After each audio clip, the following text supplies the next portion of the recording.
All right, gentlemen, I believe we are live. Refresh Friday, episode 40. 40. Nice. I know. Alex, good seeing Well, you. keep in mind How's that's your, that's 40 this year. yeah, Yeah. yeah. And that was probably what, you and I got started in February? Yeah. March? So we're not going to get to 55 this year. No, we won't. We won't because we're not going to be here next Friday. So remember that. Next Friday for Refresh Friday, that is actually Black Friday, where we all go shop or sell vehicles. So take note of that. If you join us every Friday, we will not be here next Friday. Jeff's going to be pulling out the tent Thanksgiving night, and he's going to camp out in front of Walmart for the doorbusters. Oh yeah, that's all me, man. So episode 40, today's topic, content. We always talk about content a lot. We've had many discussions around content back in the old days of SEO. I know whenever my nose was to the grind, just basically teaching myself SEO and just the importance of content. There was always that sort of saying, content is king, but really it's relevance that is king. So the title of today's is Relevance is King. Content can save money, build qualified traffic, and create conversions. And we've got a special guest with us here today. Dane, welcome aboard. Thanks, guys. Glad to be here with you. Now you've got an interesting past. And correct me if I'm wrong, but you were an English teacher. I was, yeah. And somehow you worked for the Department of Defense as a contractor? Yeah, my mentor teacher, her cousin owned a DoD contractor, so I networked my way out of teaching. As great of a profession as it was, North Carolina doesn't pay too great. I went to H&R Block my first year, and my tax lady goes, "Did you apply for your food stamps?" I said, "Apply for food stamps?" She goes, "Yeah, you qualify." I was like, "I qualify for food stamps?" I was like, "Yeah." Is that when you were like, all right, I need something different? Yeah. So then I found out about my mentor teacher, her cousin doing that. So I went to DOD, and then sequestration happened. So I went from, communications, learning about submarine warfare capabilities. And so I left because I went from doing all that to, I was literally spraying the building for bugs and stocking the soda machines. Okay. So I was like, well, yeah, I need to feel valuable. So as good as the money is, I'm going to get out of here. And that's when I wound up at a 33-store group here in Raleigh, North Carolina, as part of the marketing department. Well, you were senior copywriter?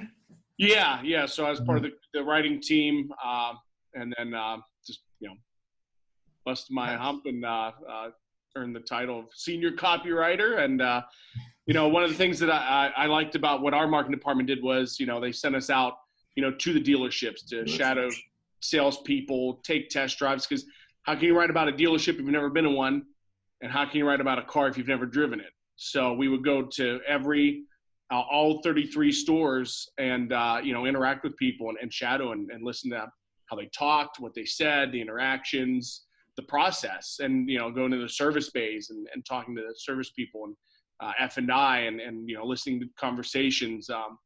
So trying to get a perspective beyond the four walls of the writing room.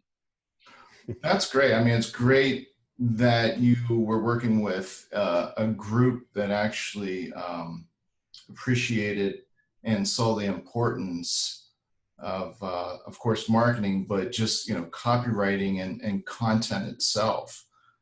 That's definitely not a position that you run into across most dealerships, even your larger dealer groups.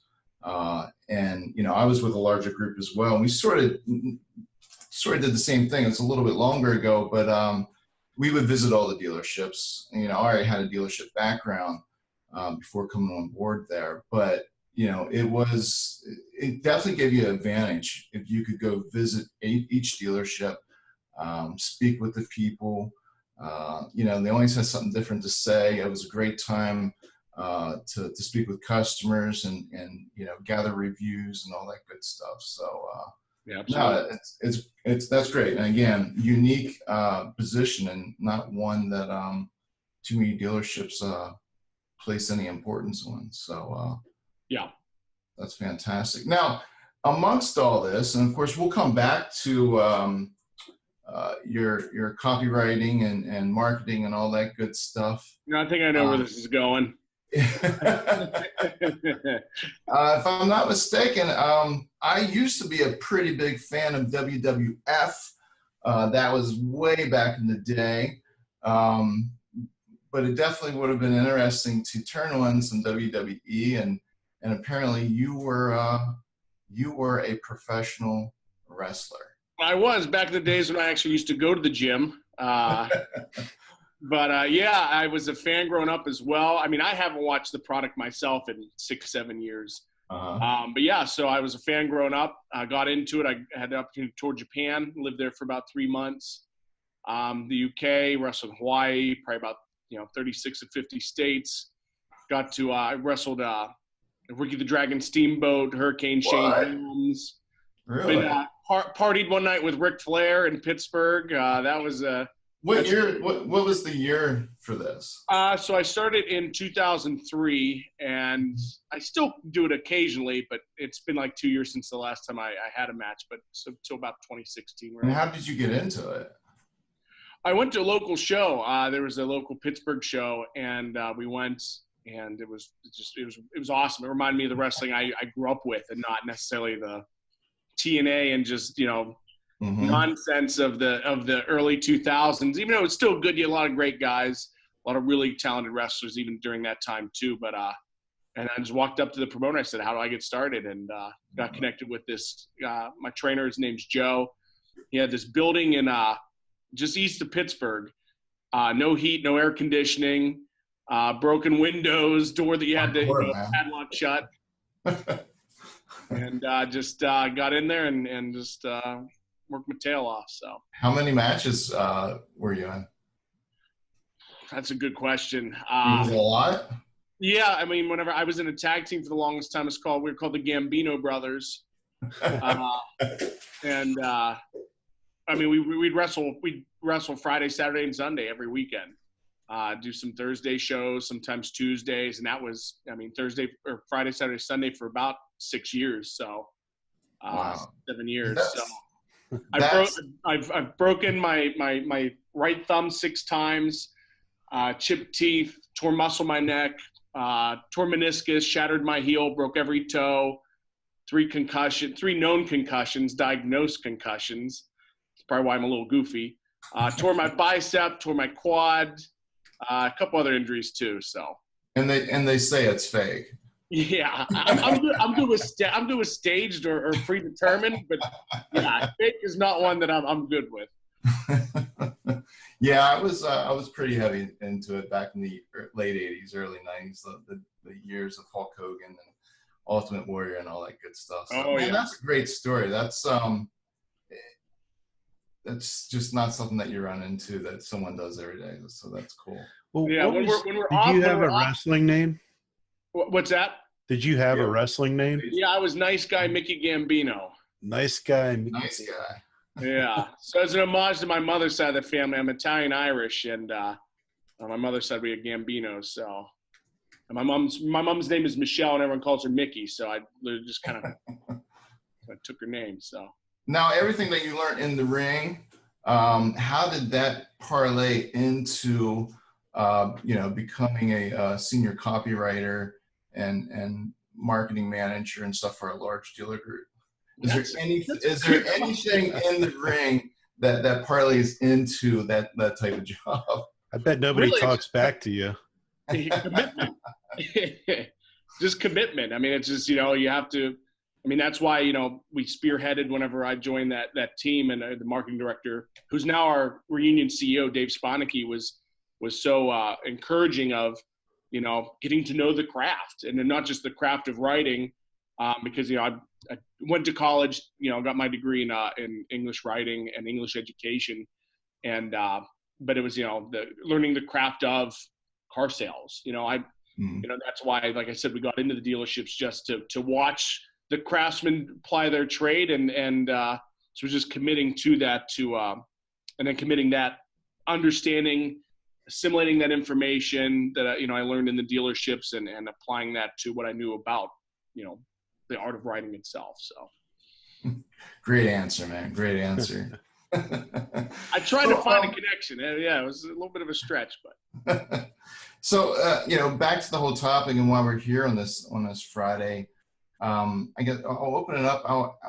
What is your definition of content management, content copywriting, and how is relevance king? What does that mean to you, and what's your definition?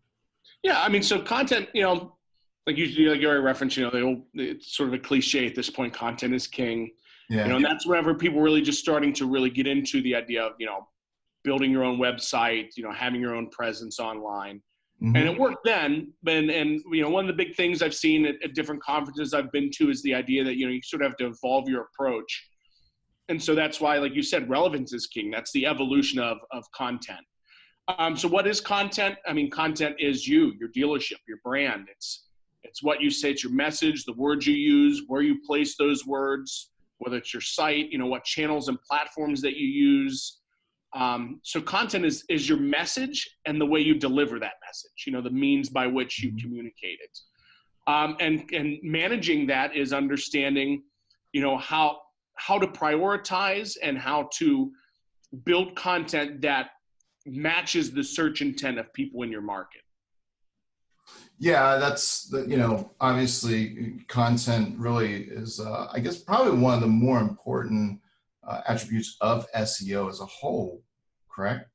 Absolutely. Yeah. There's a lot of synergy in all of that. And, whenever you think about SEO and you do your keyword research, I mean, that directly applies to the content you create. I mean, from, if you think about your website, that's your foundation, and your website, I mean, the point of it is to get eyes on inventory. So as you build your SEO efforts, you're doing that keyword research, you're understanding, what search queries are, you're getting the greatest impressions for, what search queries are being used in your local market by, via Search Console or your Google Ads account.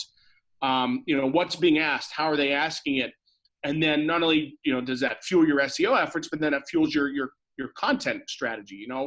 Are you where shoppers want you to be? Like, are you visible to them at different pieces of their journey, whether that's more of a broad exploratory search or an intent-based search? And of course, like I said before, like the intent-based searches are your bread and butter. I mean, those are what we call the now buyers. Those are people who, based on the way they type their searches, it's like 2018 Honda Civic for sale. So you have the for sale modifier, or near me.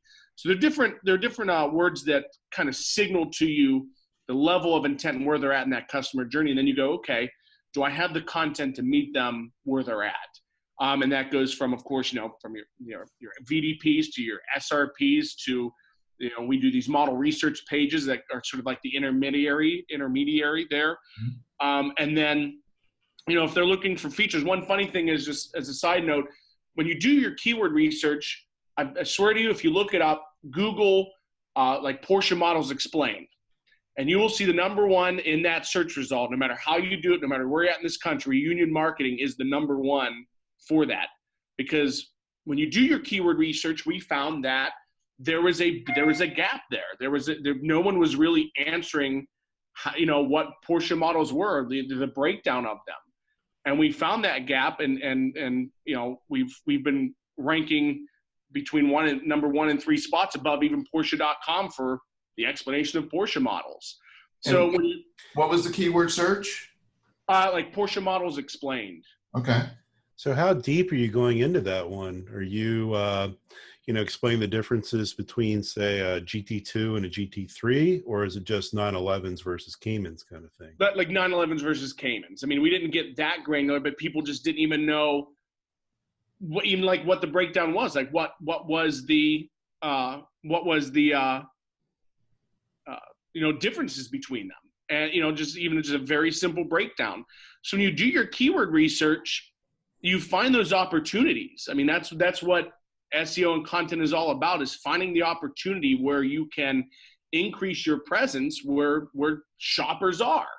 And then, what we didn't do in this one is that a dealer could do is you then, you localize it, throw it, like if you're a dealer in Winston-Salem, a breakdown of Porsche models Winston-Salem style, and then you work that into your meta, and then you sort of incorporate, the geo within the content itself. Hey, you might even, include like, you could do a little thing where you talk about driving your Porsche to a local restaurant, tag them, hit them up on social media. It's a local restaurant, local hotel, whatever, another local business. I mean, they're going to be apt to share it, and then their network sees that. And then, you spread your brand awareness via that. So again, like, I just basically understand what people are looking for and deliver that to them. Well, I did the keyword search and I shared the screen, and number one, and we sort of went past, when we were talking about your history and stuff, and I think we got stuck on the wrestling piece. But with everything and working with the dealerships, the group, you've morphed all this into your, I guess you are a co-founder of Reunion Marketing? Correct. Yes. And you guys, I guess you're a full agency? Full digital, yeah. All digital services, yeah. That's fantastic. Yeah, look at this. I mean, Porsche Models Explained. And, that's something that I've probably done a search on, maybe not with Porsche, but with other things. What is the difference between different models, different segments, et cetera? So that's pickup trucks. And that's got to be. Oh yeah, that's confusing as hell. Maybe if you think Ford F-150, Ford F-150s and trucks. I mean, especially like just American trying brand. to, like, should I buy a Ram, a Chevy, or a Ford? Yeah, comparison pages. I mean, even if you write a comparison blog and kind of get them all up in there and tout your value props for your brand. There's lots of variations you can use like this. Again, it's just doing the keyword research and finding that opportunity. So how would you do the keyword research to find this opportunity? We use tools like Moz.com, Answer the Public, even just Googling it. Just pop on there and what is something that you would search for if you were going to buy a Porsche? And based on the complexities of Porsche, you'd probably be Porsche Models Explained, or why buy a Ford F-150 versus a Ram, like you said. So even just Googling the terms, put in a search query and see what comes up, and is it sufficient? Is it really answering it? Does it really give you the details? Is it written well? Or is it really superficial and just doesn't really answer the question? So you can use tools like Search Console, your Moz.com. I mean, that's of course Moz is a paid subscription, but I mean it's a great tool. And then when you even talk about Googling yourself, I mean that's one thing we often tell dealers for their paid search. Have you Googled a search, a query like 2018 Cayman for sale, and are you showing up even not just organic but even in paid search if you have a paid search strategy in place? So I think that's a fundamental thing that a lot of people don't do, is even just Googling things related to their dealership and their brand. Well, you mentioned paid search. I don't think that it usually gets considered as content, but would you throw it in that same bucket? Oh yeah, I mean, one of the best things you can do with paid search are making sure your copy's unique. I mean, that's copywriting. I mean, if you think about those old bylines in magazines or newspapers, I mean, that's content too. Content is, I mean, anytime you put words to something to try to sell something, I mean, that's advertising content. So I would definitely put that in the same bucket. I mean, it's a different, like social media content is more for stimulus. It's more for brand awareness, getting people to see your brand. You can run ads, paid ads, of course, that are a little more intent driven. And then SEM is more your intent based content. Those are you typically your lower on the funnel shoppers. But yeah, any time where you compose a message, I consider that content. I like that definition. So what is a good way to write some SEM content then? if there was like a perfect structure for a pay-per-click ad, or even a formula that you could share, we'd all Yeah, like to hear. it's match the content to search intent. So content should equal search intent. So if you have a lease search, lease a 2018 F-150, in your headlines, I mean, you should have lease, the word lease in there. You might even want to throw your offer in there if you have a really good lease offer. And hopefully you do. Even in the ad copy itself, I mean, you have lots of characters to write there to use up. You have a lot of real estate. Use the word lease, use the primary keywords that are driving the search, and make it compelling. And the better you write it, and even include, like I said, include the price, include the lease term, like what is the term too, like how long is the lease for? Give them what they want. Like, so if you're looking for a lease, put yourself in the place of that consumer. What do they want to know? Well, price and that's a tall order, by the way, Dane. I mean, I can speak from experience there. Like, when you're a car dealer, it's very hard to put yourself in your customer's seat. I actually had to leave the dealership and actually become a customer to realize that it was very hard for me to do that when I was a dealer. So I was making a lot of bad moves as a dealer. That's something you don't realize, until you walk away from it. Only then can you really put yourself in the customer's shoes, because we've been doing this for plus 25 plus years, and it's just ingrained in us. So, I mean, as dealers, our incentive is to push the customer into our process, and that's how we're wired to think about everything. And the customers wired differently than that. They're like, how do I not get in that process? So it's this, definitely butting heads there. But, a lot of the vendors that sell pay-per-click and SEM, they are not car dealers. They think like customers first. Would you say that there's some stuff that they're doing that, the dealer should trust, or maybe some things that they're doing the dealer should be spot checking to make sure they're doing it right? Yeah. So with ads, you have different extensions, your price extensions, different things. The better you create your ads, the more those extensions are going to show up. So like I said before, Google yourself and look what pops up. What's your ad position? Does it read well? Does it hit the key terms of the search itself? Are your extensions showing your hours, directions? Are there options for people to take action? So if all they can do is just click through on the ad, and they can't just click, see your directions, see your hours, click to call, you want to make sure you have those different CTAs in there to give them options of things that they can do. It's sort of directing the customer. To go back on your point too about, putting yourself in the customer's shoes, that was actually a theme we were at the Kane conference this week. And that was a theme of that is thinking customer first. And, even just ask your friends, ask family, ask a stranger at the supermarket. You can get that perspective from people who aren't in the car business if you're really having that sort of a dilemma in terms of understanding the customer themselves. So ask the customers, like outside of the dealership, away, don't let them know who you are, what you do, and just ask. Start conversations with people, Sounds like somebody found that car. Yeah. So what about ad copy? If I were to Google a phrase that I would want to have a pay-per-click ad show up for, what would I want to see in that bit of copy that my vendor should be generating for me? Yeah. So, I mean, it should be unique. I mean, make sure it's not just like stock copy, just sort of generic. Make sure that, like I said, it matches the intent. It hits on those different keywords. It makes sure it guides the shopper to take an action.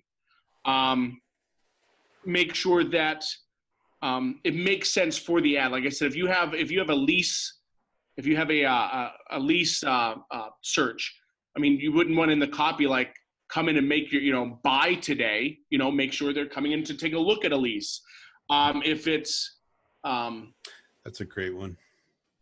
if it's you know, I'm trying to think of different, you know, searches off the top of my head. I'm not doing a Well, great job let's here. throw it out to our audience too. Can you think of any terms that you'd want to see in your ad copy when it comes to getting a customer just to click on your ad?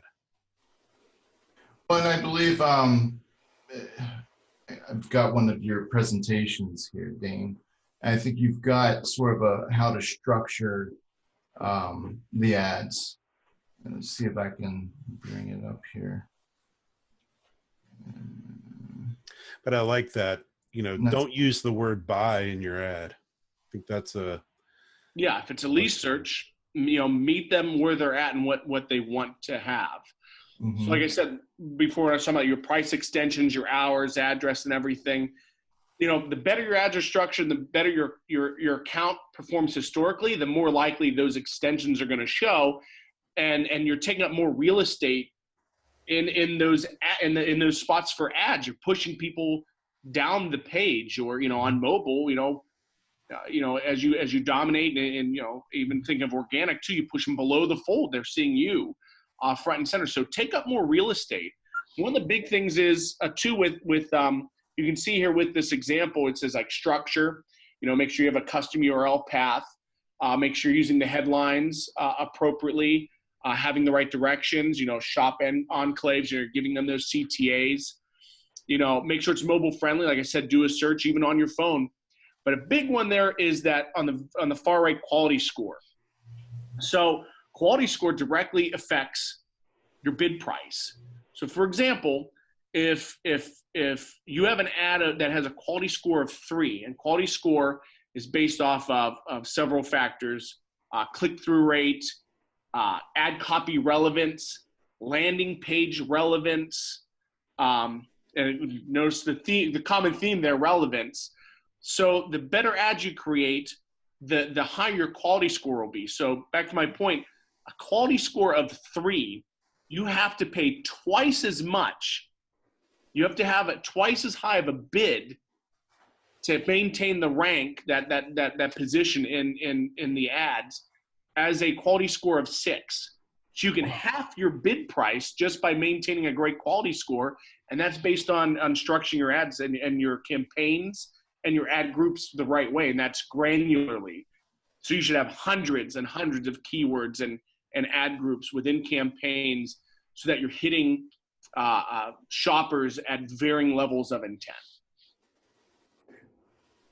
Is the quality score, is that something that you know, your vendors should be sharing with you all the time? Absolutely. Maybe like on an average, or would you become even more granular with that? I would say at least on the campaign level. At least on the campaign level, what average, what is the campaign level quality score? I think is definitely something that should be shared with you. And then also think about this too, is consider your SEM provider, whether or not they're a flat fee provider or a commission-based provider. Because here's the thing. We've talked about this quite a bit. Yeah. If you're take on it. If you have an SEM provider that's commission-based, what's their incentive to raise your quality score? Because if you have that low quality score of 3, guess what you have to do to maintain that ad position? Spend more money. You have to bid higher. Mm-hmm. So they might not necessarily make decisions that are to your benefit as a dealer. So you prefer the flat? I think flat fee makes people more objective, because whether or not you spend more or less does not affect their decisions, because that it's just the flat fee. Yeah. So I think you'll get a little more of objective insights from flat fee SEM providers. Yeah, I think that's sort of the agreed upon method within the Dealer Refresh community. I know we've got quite a few people, Steve Stahling being one, is to push that. Make sure that whoever you are working with, whatever vendor you are with, that's how they bill. And some of them even take it a step further, where make sure that they're actually working underneath of your account in your Google AdSense. Yeah. Yeah, it's your account. Um, you're the one that sets up the budget. It gets billed directly to you, and then they bill you just for that flat fee for sure. Now, I've worked with quite a few SEM companies over the years, and typically it's all about the impression. You always want to show what's your impression share. Of course, your click through rate. And if you're working with a company that not only is doing your pay, but is also doing the content, the landing page, then they're reliable for that as well. And what's the conversion on that? But there's been many times I've asked for, or if they're willing to give up the quality score. Would you say that's even more important than all the other things that I mentioned? I would think so. I mean, it all ties in together. Oh, absolutely. Yeah, it all ties together. A lot of synergy in that. I use the term synergy, and sometimes I hate it because it feels like one of those buzzwords. Uh-huh. But I mean, it's true though. I mean, there really is. I mean, everything works with each other in terms of all the different pieces that go into building campaigns, ad groups, ads themselves that all contribute towards all this. And quality score is definitely, I think, a huge piece of it. And it's funny. Interesting point about you were talking about impression share too is, you want to have a high impression share for your intent-based searches. There's 2018, Ford F-150 for sale, or Ford F-150 Raleigh, North Carolina. Mm-hmm. So you want to have a high impression share for that. But for those broad searches, like Ford F-150, things that are more exploratory, you don't necessarily need to have a really high impression share. What you can do is you should sort of expect and anticipate and accept you're going to have a lower impression share. What you do is you can do audience optimizing. So you can be a little more tailored towards who you're targeting. So you might not win the lion's share of impression share, but you can win the lion's share of your audience. So you can better target those people within those broad searches, and you can still come out a winner in terms of who you're trying to get at. Understood. While you're talking about all this, my mind started wandering off into OEM mandate land. Oh, do we need to go sorry. It's like, yeah, how do you get control over that animal?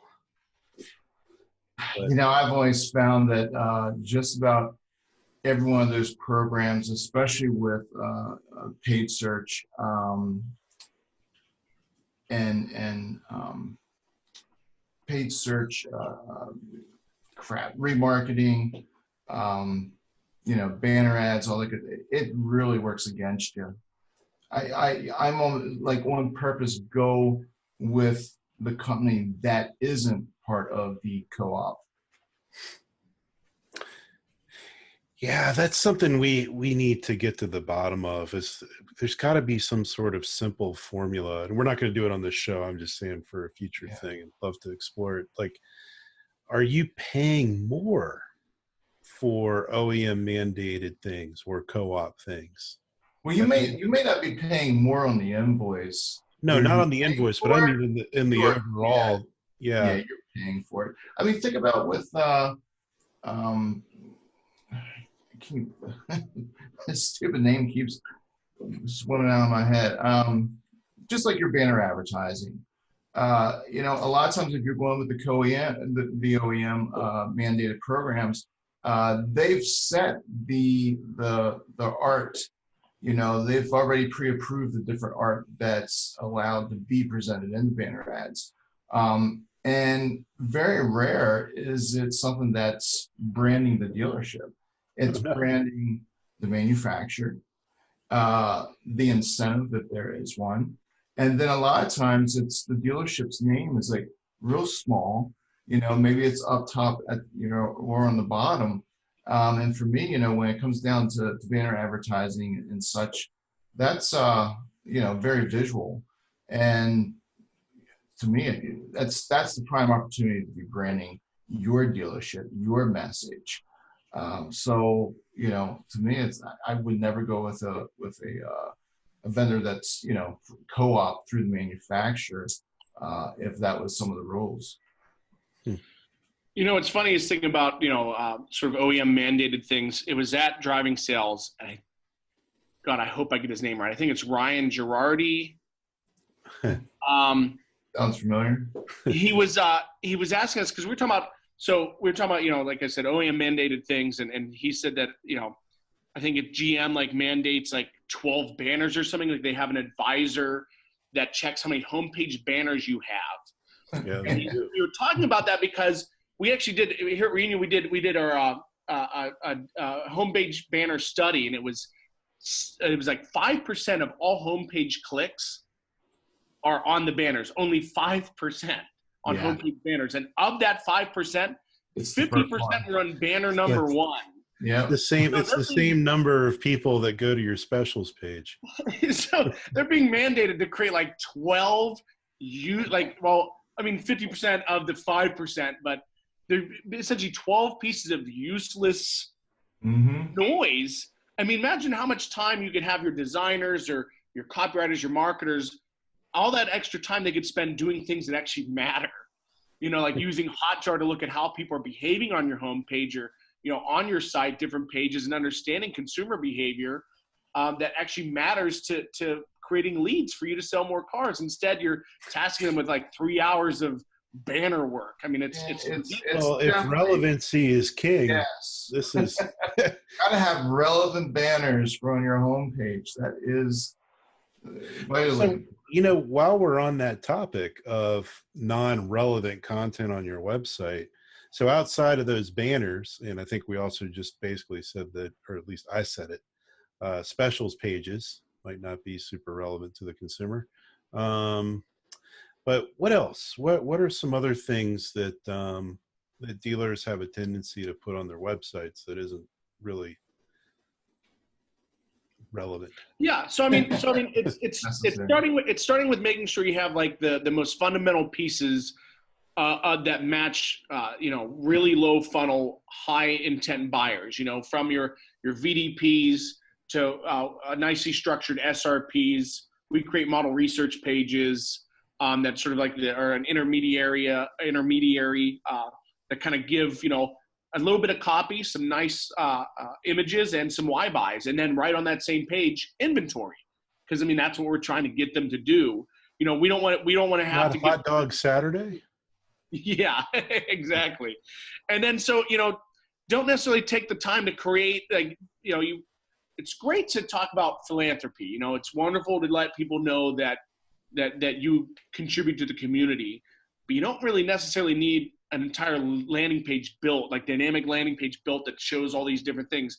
Leverage your social media for stuff like that, and you can get to that in your blogs, but I mean that's not the intent of your website. Your website isn't to talk about your charitable contributions. It's to sell cars, and you can use your brand awareness, your social, to really hit that philanthropic message. Well, actually, so you could put it on your website. I think the about page, have a little section, a small section. Yeah. That's, these are charities that we are very excited about or very supportive of. But yeah, like I've seen some dealers who have charities in their top level nav and then a drop down box and lists out every single charity. That's what I'm talking about is, yeah, I mean, you can have that on your site as a blurb, like what it is you do for the community, but you're exactly right. In the main nav where, you want to be sending them an inventory, there's like, here's what we do in the community. And then, you have, we've seen dealers where it's like, they want to have like a new, like monthly video posted that shows like a highlight reel of their, last community gathering. And that's a lot of time, and that's a lot of effort that could be going towards understanding, what people are actually doing on your site that's going to lead to selling more cars. And that's ultimately the goal here. Yeah. So would you say like navigation's obviously very important? Do you think there's like a good rule of thumb for the number of nav items that a website should have, or is it just go to town? I don't want to give like a mandated number. I think, every brand, dealership, market, intent. I mean, you even have to consider what are your dealership's goals too.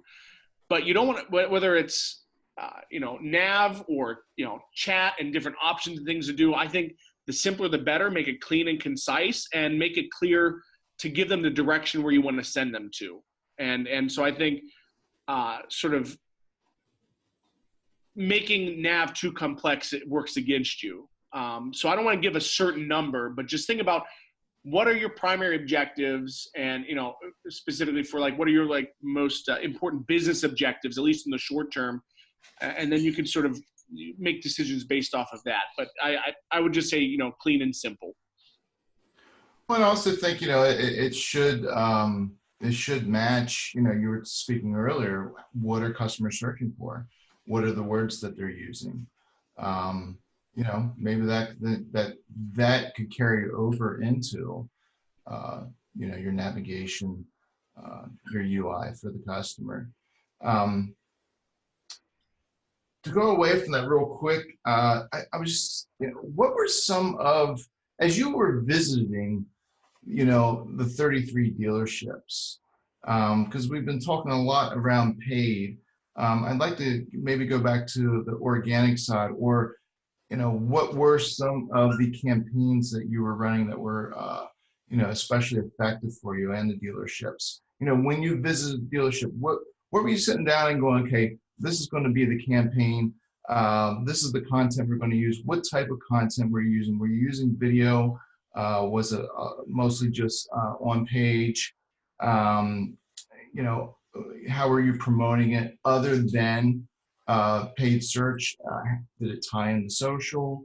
I'm really curious about, again, as you sit down with the dealerships and you went over the strategy, what were you thinking? What were your points of content? Yeah, so one of the big things that we did was we were a big driver of early on the model research pages that I kind of referenced earlier. Mm-hmm. So it was sharing with the dealers like what is this? What are the searches? What searches gain the most impressions? What are people asking? How are they asking it?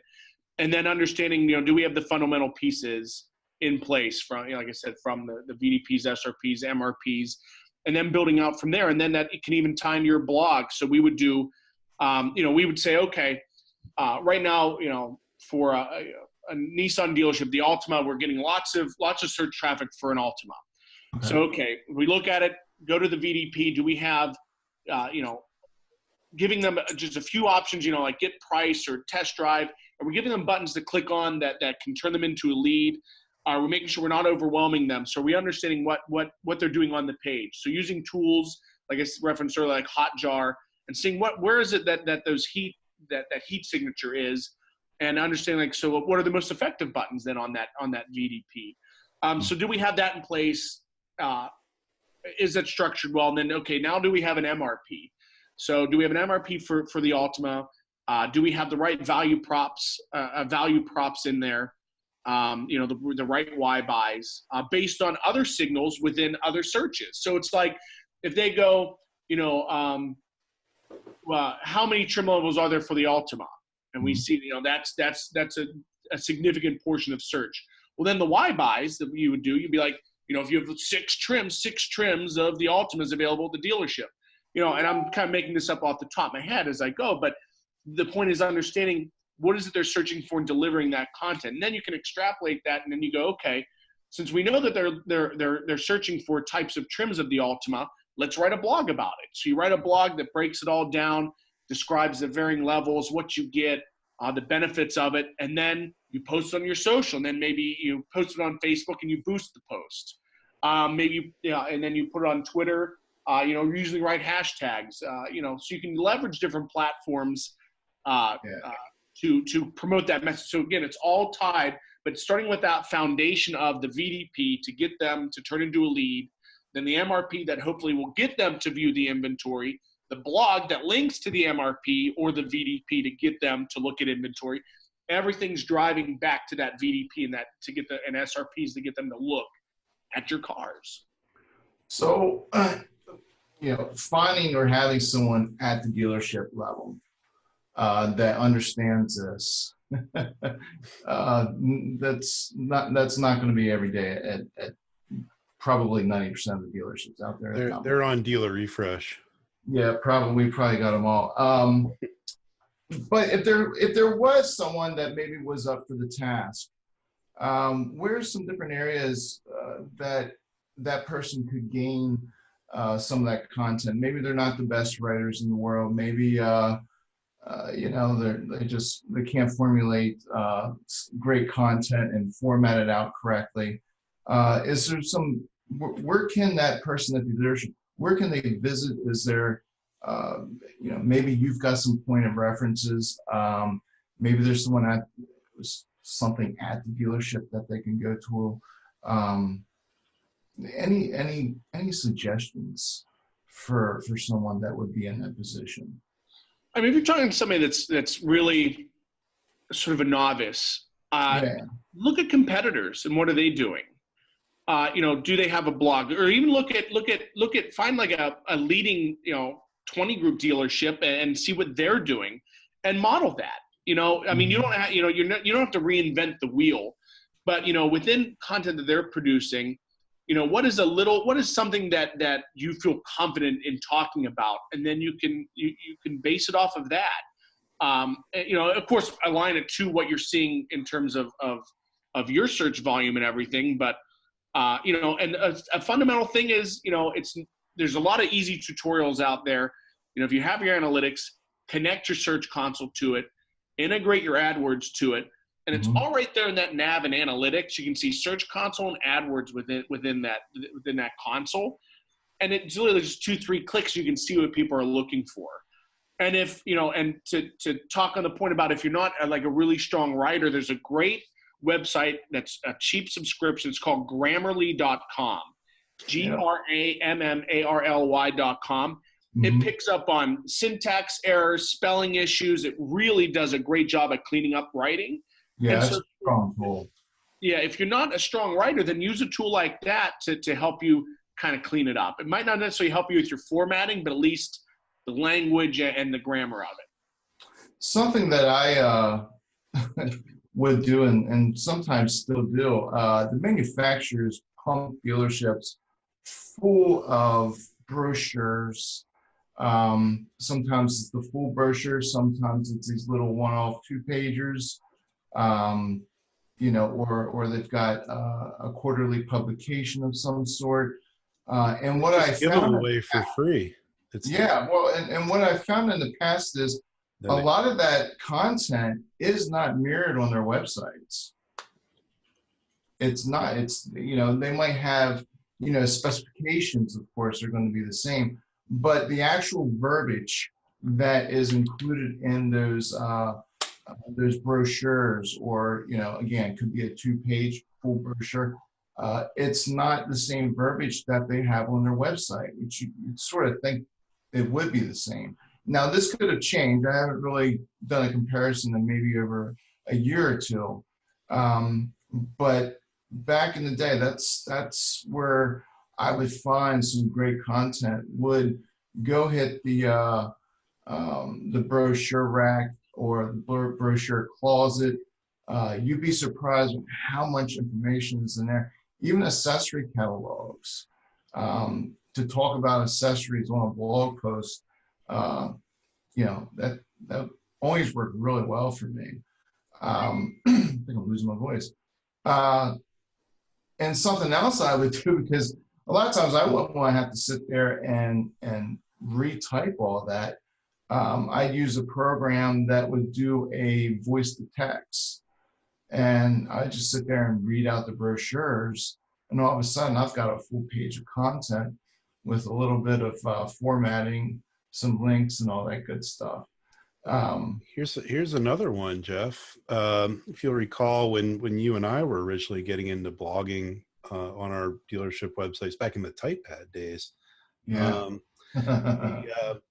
we hired a girl at Checkered Flag. I shouldn't call her a girl, a lady who was really good at helping us find some avenues we weren't thinking of. Her name was Audrey, and Audrey would walk down to our service departments, and she'd go sit in the waiting area and would just interview customers. Ask them, what do you like about the car you're driving now? You know, not for sales or anything like that, but to start a conversation about content and trying to get an idea as to what customers are thinking about what they're already driving, things that you Yeah. said. No, that's made some great. great articles. Yeah, great channel for content. Yeah, long Something before we else. were even thinking about SEO. Yeah, well, exactly. The reviews. If you're strong in reputation management, that's always a great area for content. Find out what your customers are saying about your dealership in your reviews. So, and that's sort of, I forgot to mention, but we do have a sponsor for today's Refresh Friday. Right behind you, right? Yeah, good timing. It is Dominion. Dominion's been with us for quite a long time as a sponsor for Dealer Refresh. One of my favorite tools I actually use with them is their prime piece, their reputation management.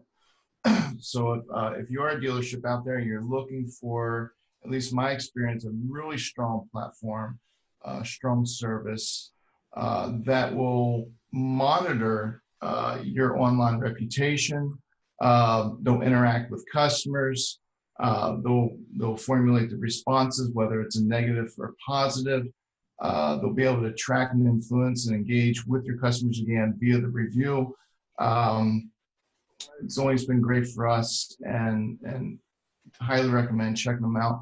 Their website is drivedominion.com, and up in the upper navigation, there's an area there for social and reputation management.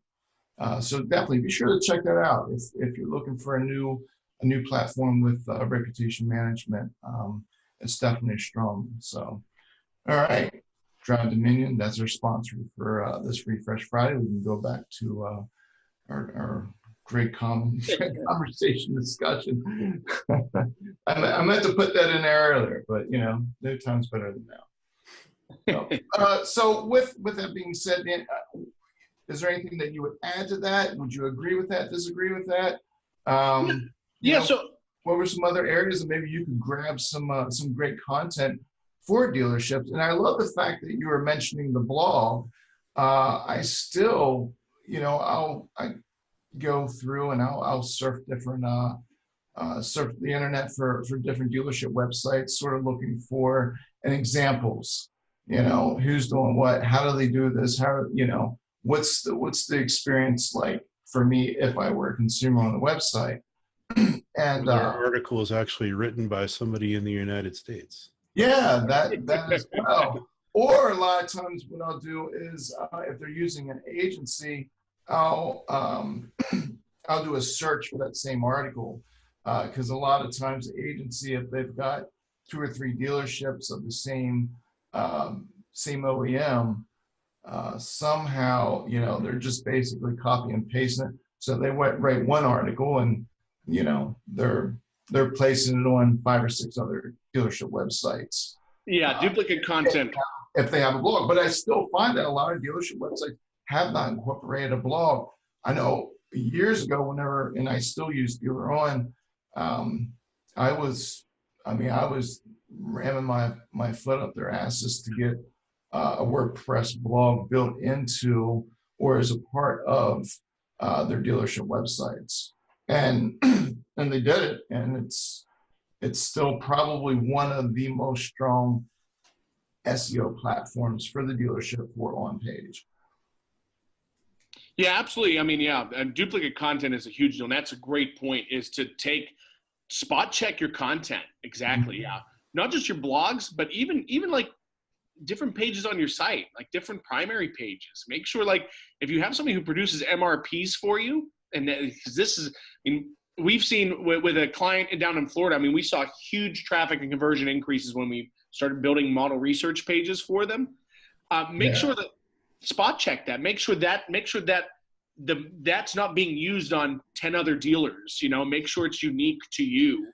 Because especially if you're on a platform that's used by thousands of dealers. Yes. Yeah. Absolutely. And get rid of all that stock. If you can, get rid of all that stock content that OEMs will send you, because you'll notice you can take a piece of your homepage that we've seen, and it's like you copy and paste that into Google, and it's like 45,000 returns of the same exact verbatim content, which is nuts.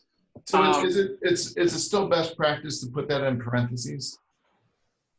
Yeah, and you know, and if you can change it, change it. If you can make it you and unique to you, you know, just supplant it with something that really speaks to your dealership. Get away from stock content as much as you possibly can. I know that probably varies from manufacturer to manufacturer, but the more unique content you can have, the better, because you're not necessarily directly penalized by Google, but you're gonna get buried in search. If you think about it like this, I mean, I know, try and keep myself out of trouble.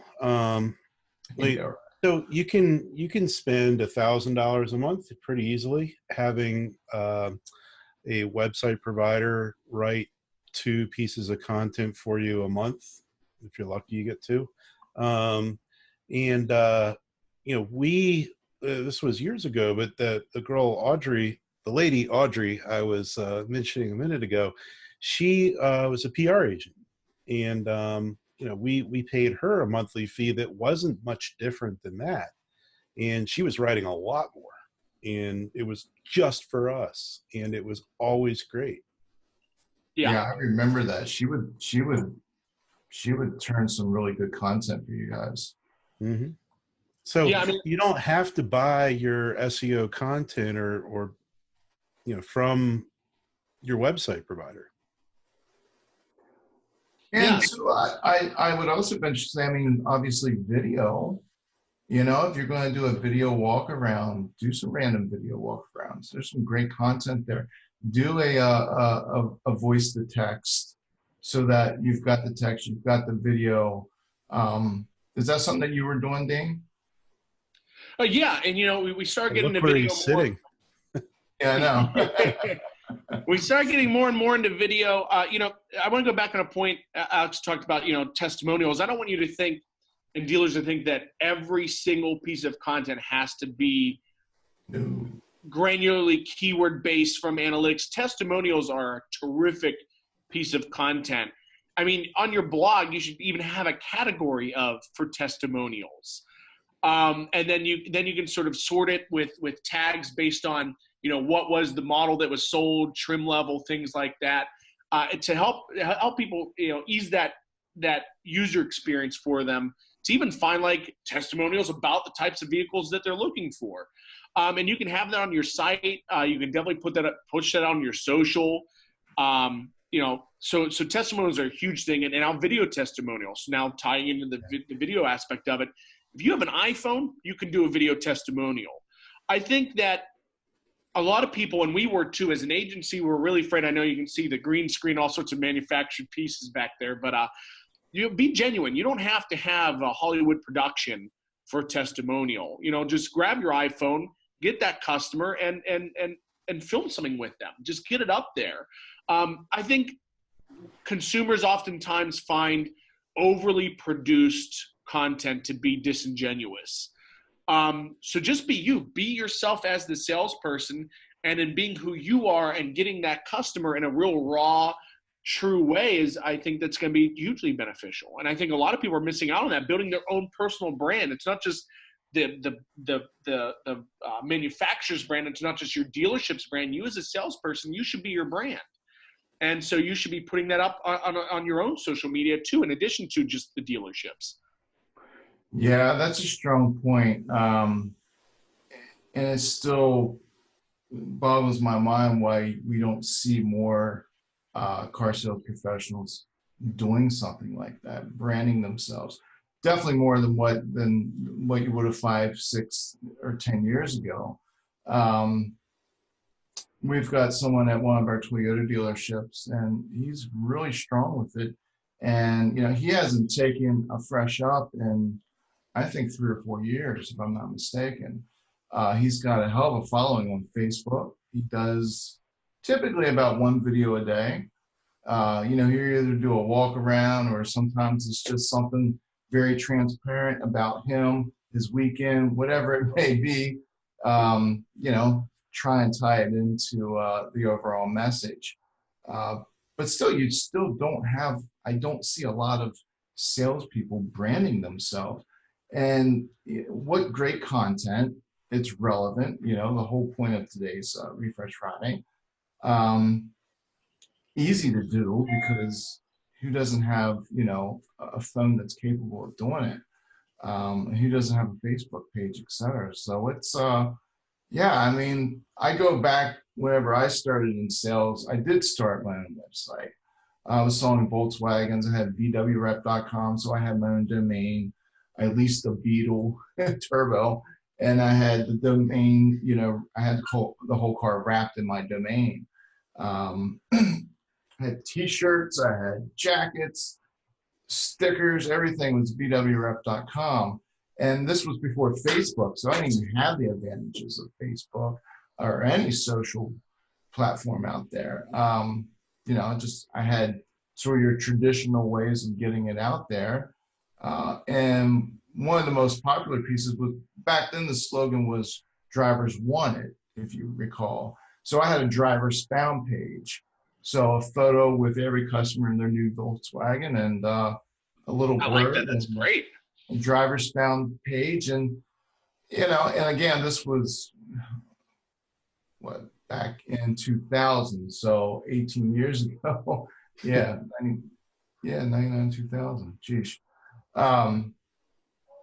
But even back then, I mean, I was branding myself. I still was capturing customers, you know, that weren't fresh ups. There were people that would come in asking for me, or you know, they would call me, they would email me, whatever it may be.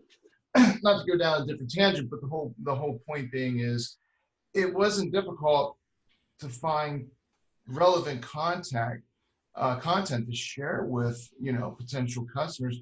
And even back then, I mean, you didn't have the power of social. Now it's Skype. I mean, now it's just easy. You just have to decide if you want to do it or not. You know, yeah. Just, I mean, you know.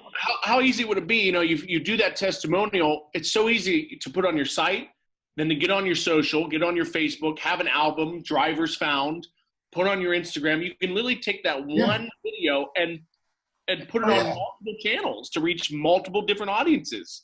Yeah. And we had, I think it was 2 weeks ago, we were talking about a little bit of this, and who was it with this, Alex? And they have, actually they built their own internal program that allowed them to do this, but it would also send the image to their digital photo frame on their desk, which, you know, that was something I did, but I had to do it the old USB drive way. And now, you know, you can have the NIX, I think it's NIX, makes probably one of the better, most popular frames out there. And they've got the app, and boom, it's just, you put it on there, it's on your frame. It's just, it's so easy, so powerful. I just don't understand why more people don't do it. So yeah, I'll get frustrated thinking about that.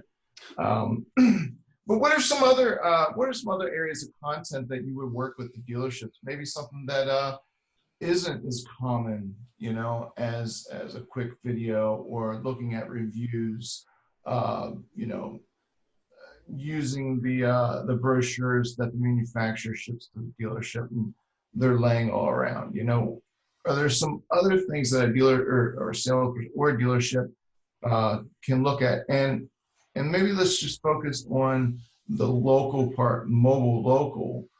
You know, I always, you know, that part always intrigues me. I didn't have it back then. And, you know, now what can that salesperson do to really tie into the local market? Is there any best practices that you have around that? So, you know, one of the things that we did was that was sort of unique. And, you know, when we talk about levels of experience and sort of, you know, trying to put yourself in the customer's shoes, you know, I would dare to say that not every salesperson is also a technician at the dealership, right? You're not necessarily like understanding every single internal component of the vehicles. But here's the thing is that what we found was that, you know, if you go on like Car and Driver or, you know, other magazines like Test Drives, it's very technical. It's for like a real car enthusiast, we did was we wrote like the layman's test drive. I mean, what better way to get, to get people to understand what it's like to drive the car? Like, I don't know. You tell me it has like a torque ratio of whatever. If I'm reading that as a layman, as just a consumer, I don't care. But if I find out, the ease of navigation, the interface, you have pictures that in the blog that you write. So you write a layman's test drive blog that includes images and you just sort of explain the ease and joy of driving it and not all that technical jargon that doesn't really resonate with consumers. So in addition to a lot of that dealer supply or OEM supplied, manufacturer supplied content, which is great to repurpose and put in your own words, what about within your dealership itself is unique? Is there something in your dealership that is just like unique to your dealership itself, and write about it, show it off, showcase it. And I think a lot of dealerships are missing out on the element of Instagram. Instagram's very visual, and cars are very visual. And dealerships, their setups with their LED screens and all this and that, and interactive boards are visual. I mean, it's a visual business, so make it visual. Yeah. So I think there's a lot within the dealership itself that you can provide to customers that they otherwise wouldn't know that will resonate with them. And anyway, I'm a writer, so I go on tangents. Coming back to it, that layman's test drive got really significant views, and it really drove a lot of traffic because it resonated with the average consumer who's coming in to buy a car. And it was, like I said, wasn't that technical torque ratio, whatever horsepower. Yeah, you can even take that. The comfort and the fun of the drive. How fun is it to drive the car? I remember test driving an Audi. I think it was like an Audi A3 one of the earlier years. Mm-hmm. And I remember there's this corner in Cary that's like, it's like a dead man's curve. It's like, you come in at like 15 miles an hour. So this is one of the test drives I did when we were working at this dealership group. And he will remain nameless, but the salesman goes, when you hit this corner, you punch it. I was like, oh, okay, all right, let's try this. And I remember the car was completely flat as we went through that entire corner. So I can talk about the quattro, displacement of torque. That doesn't matter. But telling someone, you know what, I went through this corner at 65 miles an hour and I was completely flat and like there was no pull or anything. I mean, that's a lot different than giving you a technical piece of jargon, Or you could even do how to take a test drive. Exactly. Yeah. Go find a parking spot, back up, see if you got blind spots. There's all kinds of. I mean, write pieces of content like, here's what to expect when you come to the dealership. Like give them the insights on what's going to happen, what the experience they're going to have when they come there. So there's definitely, even like I said, your content should be primarily first based around your keywords to sell cars. But then there's these other pieces that you can do that are unique and give people insights specifically about your dealership and your processes and you as a salesman. That you can really give them a lot of insights and expectations of what it's like to come and shop with you at your place of business. Yeah, I like that. Almost like an FAQ page, and you could break that up into you could do a video around that. What's the recording, the video camera everyone puts on? Real popular crap is GoPro. Oh. Yeah, GoPro. Yeah, there we go. I should have that one memorized. Yeah, I mean, especially if you're maybe a higher end or a sports car dealership or a manufacturer that has a lot of sports cars. I'm at a Benz dealership, so I have the advantage of a simple photo of a Benz gets people liking, it engages people. It's just something about the brand. But to take a GoPro and set that thing up on a couple of your different cars and go for that test drive, just like you said, rather than writing about it, absolutely record it, and then you get with Nick Sabella and you have a virtual reality test drive with it. No. Oh yeah, really. Yeah, I mean, you get the customer's permission, put the camera on the customer and let them see their facial expressions when. Oh yeah, yeah, that was. Like I could imagine we had a GoPro when I test drove a Ghibli. When we turned that engine on and you got that burble going, oh man, like I'm sure they would be like, yeah, no, that's a car to drive right there. Like, I'm sure my facial expression totally betrayed like me trying to like stay calm. But yeah, I mean, absolutely. I mean, yeah, get those visuals. I mean, that's even better than the written pieces too. So yeah, that's great. Have you seen? Are you familiar with? Was it Evenflow with Nick's? Is that his company, or the term behind what he does with the virtual test drives? No, I'm not real. Okay, Alex, am I correct in that? I'm not sure. I don't remember Nick's company name. I know Nick. I know what he does, but I'm not familiar with all the names. Yeah. He's just doing he's doing some really cool virtual test drives. So I wasn't sure if you were familiar with that, Dane, but definitely check that out. He joined us for a Refresh Friday, I think about maybe 6-7 weeks ago. So you can always catch all of our previous recordings of Refresh Friday on our YouTube page. You can subscribe to that. We try to get them up within, a week or so. Alex likes to go through and edit a few things from time to time, just cutting off the beginning and the end. And you can always access them as soon as the live broadcast is done on Facebook. Oh yeah, absolutely. So was there any more questions? Anything else that you'd like to add, Dane? And maybe we've got quite a few really, we've had a lot of takeaways today. For me, it's not necessarily any more points, but just to reinforce the points. One, your content should match search intent. That's your foundation. Start there. Don't worry about those long-winded, like 10-word searches. Go after people that are looking to buy first. And when you get that, when you accomplish that and you have that content in place and there are no big gaps for that buyer's journey, then you can sort of begin to explore those other stuff. But start with intent first. Make sure ask about your quality score today. If you haven't done it in a while, get your quality score today, find out what it is, don't be afraid to ask questions. Why? Get the why behind it. That's what we always say here is like, you ask why 5 times to get to the root of the problem. Ask why, because there are certain things for your internal team or a marketing partner might have an explanation that makes sense, but make sure you at least ask the questions. But yeah, definitely check on that quality score ASAP, because you'd potentially save some budget there.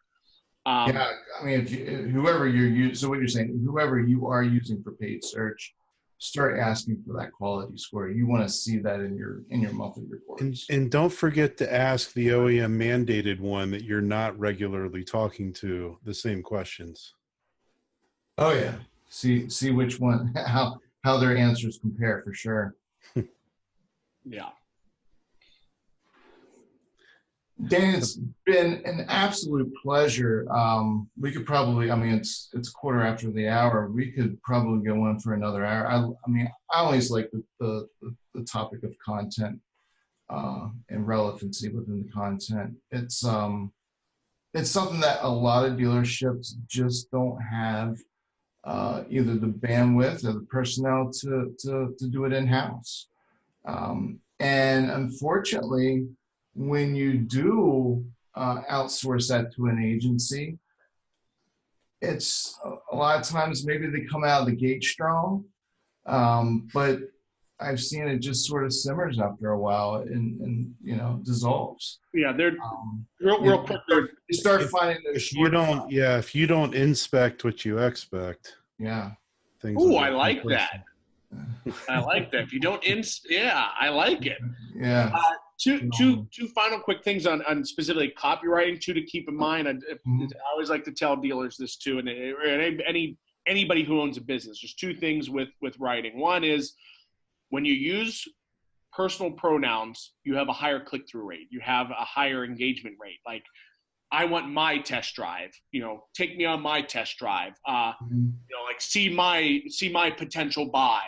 So when you use personal pronouns, you have higher engagement rates. Number 2, there's a thing called negative priming words, and it's really huge in dentistry. We used to see it a lot in auto, not so much anymore. Mm-hmm. But like if you say to a buyer, you come to our dealership, you're going to have a hassle-free environment. Hassle is a negative priming word. Doesn't matter that free follows. It doesn't matter that that you're letting them know they're not going to get hassled or haggled or negotiated. That's the term that sticks with them. Just like dentists, so many dentists do pain-free dentistry. The word pain is what sticks with the person going to the dang dentist. Yeah. So they're negative priming words. Be careful. Words matter. So be careful the types of words that you use. Set them up for a positive feeling, not a negative feeling. I was always a huge reader of Copy Blogger. Brian Clark, yeah, way back in the day, he would write some fantastic articles, and it was all around copywriting, content marketing, and such. And I remember he wrote an article just about that, and it's something that I've tried to practice. Is no matter how you're responding to a customer, especially if I'm teaching or doing a training session on email response. That was one of the things, that I would always stick with. Do not throw those negative words in there. Only say what you're able to do, not what you can't do. And even if your response is positive, do not use that negative word. Just omit it. It doesn't need to be in there. Yeah, we can throw a little bit of NLP on top of that and make it for a quick day. Yeah, that's fantastic. So whenever I was speaking on the fact that a lot of agencies out there, they come out of the gate strong, but then they sort of dissolve. They forget, they no longer have your best interest in mind whenever it comes down to the content portion. Their blog articles, or if they're writing any type of content, is written once and then spread across other dealership websites. What are you doing differently with reunion marketing? This is your time for you to give us a plug. Yeah, no, I mean, not only do we have the background in dealerships, but 3 years ago this month we were working in my living room, 6 of us. No loans, no investors, just bootstrapped. Fast forward today, we have 47 full-time people, and that's because we believe in hard work. We believe one of our core values here is grit, and so one of our other differentiators, I believe, is that each of our partners, we don't like to call them clients because we believe that their success is what drives our success. We can't exist without them. Mm-hmm. So our partners get the benefit of they have a dedicated marketing consultant. And so this is sort of hitting at your, when agencies don't care and they just kind of, set and forget. Mm-hmm. We don't do that sort of thing. So every partner has a dedicated marketing consultant who works with a team that includes a designer, an SEM specialist, an SEO specialist, an editor, social media specialist. So you have all these different disciplines who are working with this marketing consultant to make the best decisions, unique decisions possible. So you have a whole team of people dedicated to your efforts on every single channel. Should you do all of your business with us? And so we have rolling content plans. So we look at what are the current search demands now, and we capitalize on that. Continue to communicate with dealers, and then as we see changes in search demand, then we alter those efforts. So we're making sure we're flexible, but that you also, at the same time, while you have that flexibility, we also give you that vision of sort of where things are heading and the why behind that. So you will, we don't have, I could guarantee you, we don't have a single partner who gets anything that's the same. It's all unique to their market, their dealership, and their car shoppers in their market. That's fantastic. That's great. Great. And it's reunion marketing. And if they want to maybe check out some more information, just reunionmarketing.com. Yeah, there's arenamarketing.com. I'll plug my own little thing here. I launched a thing called the KPI Cafe. It's on our YouTube channel. We did one episode talking about how to create a budget, dealership budget. So our CEO was the media buyer for that 33 store group before he became the marketing director. So he gives some great insights on how to actually establish a budget. And the one we're actually going to launch later this afternoon is about the difference between traditional media buying and programmatic advertising. And he really dives into the weeds on that. And then we do it every other Friday. It goes live every other Friday in the afternoon. I try to keep it around 2 to 3 o'clock. It kind of fluctuates a little bit, but you can always expect it by the afternoon on every other Friday. And the next one we're going to do is we have some really great proprietary insights about Google My Business. Oh, wow. Wow, that's fantastic. Yeah, we'll get together a little bit later. I want to offer you some different things with Dealer Refresh and maybe tie into the community just a little bit more. So great, I love it. You've got some great things to say, and obviously your shit. So again, thank you so much. Thanks for joining us. I think everyone walked away with a good handful of takeaways today. Great, thanks for having me.